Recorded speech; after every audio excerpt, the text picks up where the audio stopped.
একটা লোক পাহাড়ে মাটি কাটছিল। কাজ করতে করতে সে ক্লান্ত হয়ে গেল। তার উপর মাথায় প্রচুর রোদ। তখন সে চিন্তা করল, ইস, আমি যদি সূর্য হতে পারতাম, আমার সামনে কেউই দাঁড়াতে পারত না। যেই সে চিন্তা করল, সাথে সাথে সে সূর্য হয়ে গেল। সূর্য হওয়ার পর দেখল যে মেঘ এসে সূর্য ঢেকে দিচ্ছে। তখন সে চিন্তা করল, আমি তো ভাবতাম সূর্যের সামনে কেউই দাঁড়াতে পারবে না, কিন্তু মেঘ তো দেখি সূর্যের চেয়েও বেশি শক্তিশালী। ওই চিন্তা করতে করতে সে মেঘ হয়ে গেল। মেঘ এসে দেখল যে হাওয়া এসে তাকে একবার এদিকে নিয়ে যায়, একবার ওদিকে নিয়ে যায়।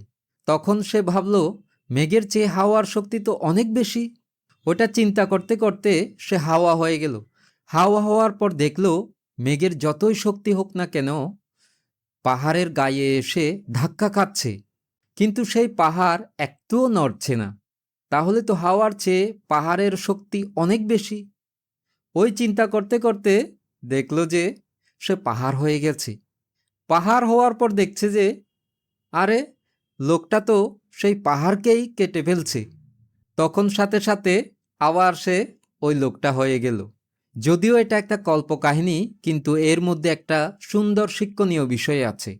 সেটা হচ্ছে, আপনি যতই ছোট কাজ করুন না কেন, যতই ক্ষুদ্র হন না কেন, আপনার মধ্যে একটা অসীম সম্ভাবনাময় শক্তি রয়েছে। আর সেটা হচ্ছে মনের শক্তি। এই মনের শক্তি দিয়েই মানুষ অসম্ভবকে সম্ভব করতে পারে। তাই নিজের জীবন নিয়ে কখনোই হাহুতাশ করবেন না। নিজের অভাব নিয়ে কখনোই ভেঙে পড়বেন না। মনের শক্তিকে কাজে লাগান। দেখবেন আপনি সাফল্যের চূড়ায় পৌঁছে গেছেন। ভবতু সর্বমঙ্গলং।